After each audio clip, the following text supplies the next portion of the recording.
Pour beaucoup de croyants, la loi permet d'atteindre la grâce. Mieux que cela, la loi, c'est un aller direct vers la grâce. Et le plus souvent, sans le savoir, ces croyants font de la loi un objet sacré, un temple. Ils sont tellement persuadés que la loi est fondamentale que leurs propos les trahissent. Ils parlent beaucoup plus de la loi que de la grâce. Et s'ils en parlent beaucoup plus, c'est qu'ils la tiennent plus en respect. Ils pensent qu'à force de multiplier les lois et les préceptes, la grâce abondera davantage. Tu ne dois pas faire ceci. Il est interdit de faire cela. Attention, avec une telle attitude, le péché se couche à ta porte. L'obéissance à Dieu commence par obéir à ses lois. Les commandements de Dieu donnés à Moïse sont des ordres, et ne pas les étudier amène à la perdition. La Bible dit que ceux qui pêchent iront en enfer, etc., etc. Vous voyez, la loi n'a pas en plus commencé avec Moïse, elle a commencé dès le départ dans le jardin d'Éden, avec le commandement de ne pas manger du fruit de l'arbre de la connaissance du bien et du mal, et avec une terrible peine qu'Adam et Ève mourront s'ils désobéissent. Donc connaître le bien et le mal, c'est connaître ce qui est péché de ce qui ne l'est pas. Or aujourd'hui, les chrétiens n'en finissent pas de faire de nouvelles études sur ce qui est bien ou mal, sur ce qui est péché et sur ce qui ne l'est pas. Et j'en ai vu écrire de longues listes sous forme de catalogue, où ils énumèrent tous les péchés possibles et inimaginables, ceux pratiqués volontairement, ceux faits par omission, ceux qui amènent plus de malheur que d'autres. En fait, ils ont placé la loi avant la grâce, ou plutôt, ils ont placé la loi au-dessus de la grâce. John Bunyan, un prédicateur chrétien, baptiste réformé du XVIIe siècle, très connu puisque son œuvre majeure, Le Voyage du pèlerin, a été vendu à des millions d'exemplaires et traduit dans plus de 200 langues. John Bunyan disait « Un homme qui ne connaît pas la nature de la loi ne peut pas connaître la nature du péché. » Ok ? Et il disait aussi « Et celui qui ne connaît pas la nature du péché ne peut connaître la nature du Sauveur. » Tiens, la nature du Sauveur, mais c'est la grâce. Et connaître la grâce, se fait-il obligatoirement par la connaissance du péché ? Alors la connaissance de la loi nous aide surtout à nous détourner du mal et du péché. C'est une prise de conscience de nos transgressions. Mais la nature de notre Sauveur, dont la grâce tient une part considérable, cette nature va tellement plus loin. La grâce ne change pas juste notre vision ou notre conscience vis-à-vis du péché. C'est très réducteur de croire comme cela. La grâce change notre cœur. Elle change l'intention de nos actes. La grâce, c'est un changement qui touche la nature profonde de l'être humain. Et les religieux qui partaient lapider la femme adultère, ces religieux connaissaient parfaitement la loi de Moïse. Ils pouvaient réciter chaque précepte, chaque article de manière très approfondie. L'adultère était sans aucun doute un des péchés qu'ils maîtrisaient le mieux. Ils en connaissaient toutes les formes possibles. Mais cela a-t-il fait d'eux des personnes graciées par Christ ? Ont-ils compris la nature de Christ qui leur a dit de jeter la première pierre s'ils n'ont jamais péché ? À en voir leur attitude, ils se sont juste sentis démasqués et repris dans leur conscience. Mais se sont-ils repentis ? L'évangile de Jean, chapitre 8, verset 9. Quand ils entendirent cela, accusés par leur conscience, ils se retirèrent un à un, depuis les plus âgés jusqu'au dernier. Et Jésus resta seul avec la femme qui était là au milieu. La grâce ne se comprend pas, elle se conçoit. C'est un don qui vient d'en haut. Et une fois que la grâce est reçue, alors nous la comprenons parce qu'elle demeure en nous. Et l'homme ou la femme qui a été touché par la grâce, lorsqu'il pêche, il est repris au fond de lui, et sa repentance est immédiate, sans qu'il ait eu besoin d'avoir la connaissance du péché auparavant. Il aime par nature plaire à Dieu, et sa nature le pousse à s'éloigner du péché. Alors bien évidemment, nous péchons, quelle que soit notre nature, mais même quand nous péchons, Dieu nous voit sans péché, puisqu'il ne voit pas le péché, il ne voit pas le pécheur non plus, puisqu'il vient de le purifier. Il voit quoi ? Il voit la nouvelle nature que nous sommes devenus. Dieu a une grâce d'avance pour ses fils adoptés. C'est cela le mystère de la grâce. Dieu en nous, par le Saint-Esprit, ne peut se renier en regardant le péché. Le Saint-Esprit, malgré nos fautes, nous sanctifie entièrement, pas en partie, totalement. Ce mystère nous est très bien expliqué par la première épître de Jean, au 1er et au 3e chapitre. Ce mystère commence là.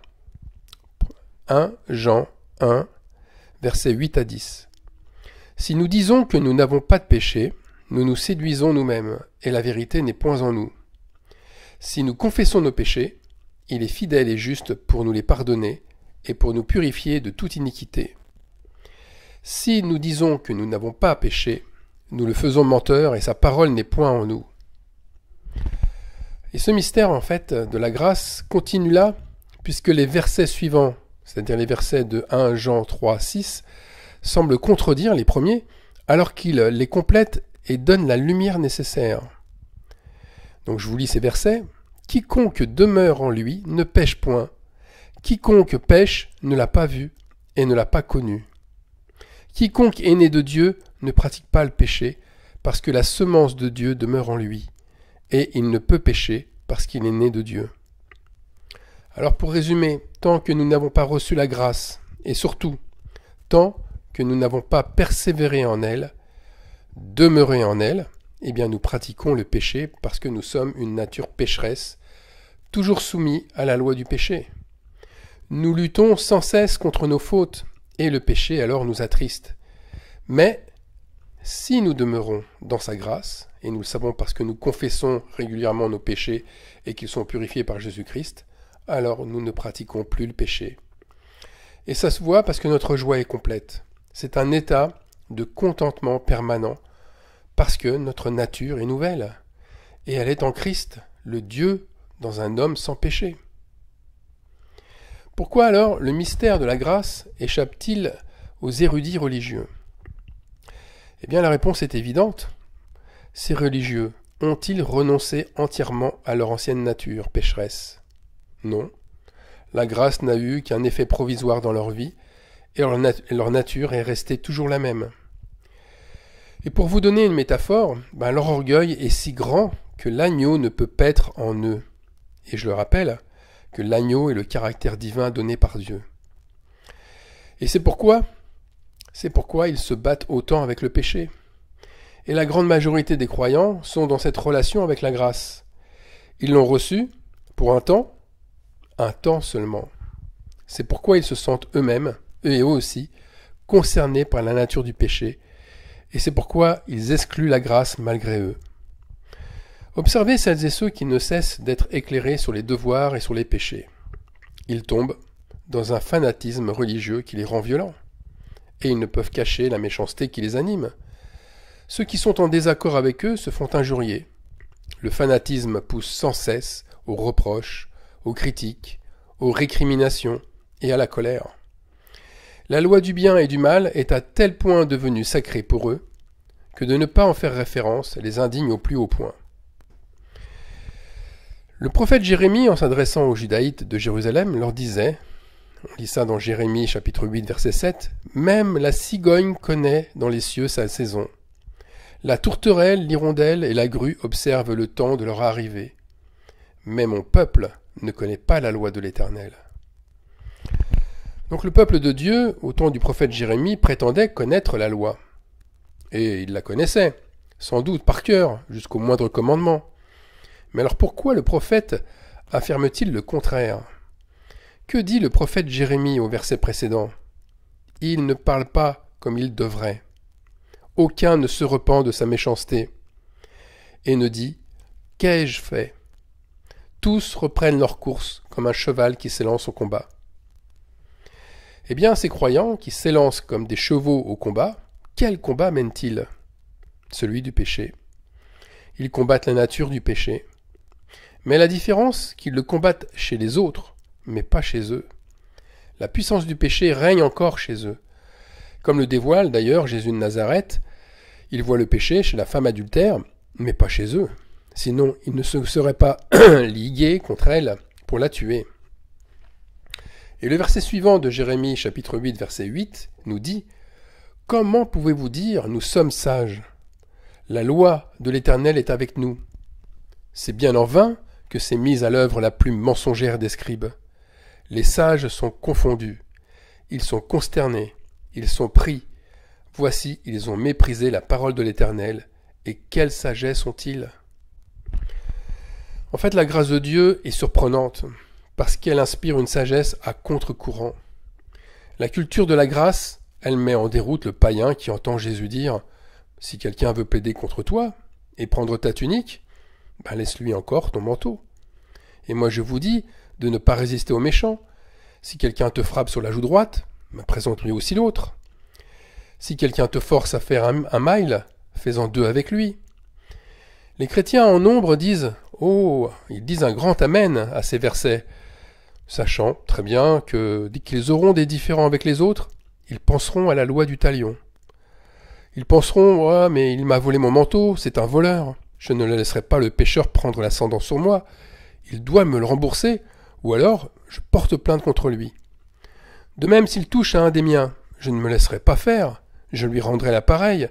S'il blesse, je le blesserai. S'il tue, je le tuerai, avec la même arme. C'est la justice de Dieu, après tout. » Et en fait, ils veulent être miséricordieux, mais ils sont impitoyables. Cette justice-là est complètement diabolique. Si vous vous sentez poussé à faire justice par vous-même, ce n'est pas l'Esprit de Dieu qui vous y incite. L'Esprit de Dieu est rempli de grâce, de soumission et de douceur. L'Esprit Saint est semblable à l'agneau. Il vous incite plus à la compassion qu'à la morale. Ce qui est légaliste n'a alors plus d'emprise. Alors, une question importante, la grâce nous donne-t-elle des droits supérieurs? Eh bien, du même acabit, se sentir animé par le même esprit que celui de Moïse, quand Dieu lui confia l'étape de la loi, ce n'est pas juste. Ce n'est pas juste d'abord parce que Moïse, à ce moment-là, était premier magistrat de son pays, de son peuple. Et on voit dans Exode 18, verset 13, et on lit cela, « Le lendemain, Moïse s'assit pour juger le peuple, et le peuple se tint devant lui depuis le matin jusqu'au soir. » On voit bien que c'est lui, Moïse, qui devait faire appliquer la loi et se donner les moyens de faire respecter les droits et les devoirs de chacun. Or, se prétendre Moïse pour sa famille, se prétendre Moïse pour son Église, mais c'est une mission là aussi diabolique. C'est se sentir seul juge. C'est user de moralité et d'obligation pour les autres, mais ce n'est pas du tout la mission d'un disciple de Christ. Et puis Moïse avait un peuple nombreux, et il se devait alors de nommer d'autres magistrats pour l'aider afin d'exercer sa justice. Et c'est Exode 18, verset 25 qui nous le dit. Moïse choisit des hommes capables parmi tout Israël, et il les établit chefs du peuple, chefs de 1000, chefs de 100, chefs de 50 et chefs de 10. Ils jugeaient le peuple en tout temps, ils portaient devant Moïse les affaires difficiles, et ils prononçaient eux-mêmes sur toutes les petites causes. Voyez, il ne s'agissait pas que le peuple fasse justice lui-même avec les commandements. Or, combien de chrétiens, de nos jours, brandissent sans cesse leur Bible comme un code pénal? De plus, voyez ces magistrats, ils devaient recevoir le témoignage de plusieurs personnes pour légiférer sur un préjudice. En fait, rien ne devait se faire à la va-vite et par un seul témoin. Aujourd'hui, la grande majorité des nations possèdent leurs tribunaux et leurs polices pour faire respecter la loi. Et attention, la loi des nations n'est pas la loi de Moïse. Elles peuvent s'en inspirer si c'est une civilisation judéo-chrétienne. Ainsi, ce n'est pas à un croyant de faire respecter la loi au titre que lui est inspiré par Dieu et qu'il rendra un verdict et une sentence plus juste. La grâce en nous ne nous donne aucun droit. Elle ne nous donne pas de droit supérieur. La grâce, elle doit parler ainsi. Les autorités judiciaires du pays font le rôle que Dieu leur a donné. Point. Et nous sommes soumis à leur autorité et à leur administration, car elles sont instaurées par Dieu.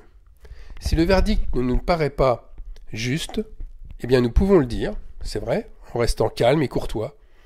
Et nous pouvons aussi prier notre Seigneur pour qu'il nous éclaire sur cette justice, plutôt que de nous rebeller.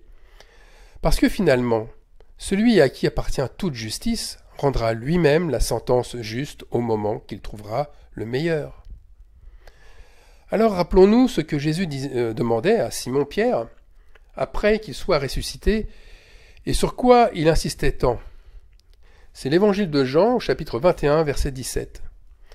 Jésus lui dit pour la 3e fois, Simon, fils de Jonas, m'aimes-tu » Pierre fut attristé de ce qu'il lui avait dit pour la 3e fois, « M'aimes-tu » Et il lui répondit, « Seigneur, tu sais toutes choses. Tu sais que je t'aime. » Et Jésus lui dit, « Paie mes brebis. » Eh bien, la nature de la grâce nous fait aimer comme Dieu aime. La nature de la grâce, c'est l'agneau. Et l'agneau qui vit en nous par le Saint-Esprit. Cet agneau doit paître, c'est-à-dire qu'il doit se nourrir. Et il doit se nourrir longtemps et régulièrement d'amour. D'où les 3 questions répétées de Jésus. Simon, fils de Jonas, m'aimes-tu ? Mais il ne peut se nourrir, cet agneau, que s'il se sent en sécurité, s'il se sent apaisé, accepté et aimé. Alors cet agneau, en se nourrissant, va grandir et il va atteindre sa stature parfaite. Alors je vous demande de garder en image cet agneau. L'agneau de Dieu qui vit en nous doit devenir nous. Mais comme pour toute croissance, il a besoin de temps. Donnons-lui le temps de croître et de paître. Et ne permettons pas à l'ennemi de le chasser par la connaissance du bien et du mal. La loi est contraire à l'esprit. La lettre tue et l'esprit vivifie. Eh bien, l'arbre de la connaissance fait mourir, tandis que l'arbre de la vie fait vivre.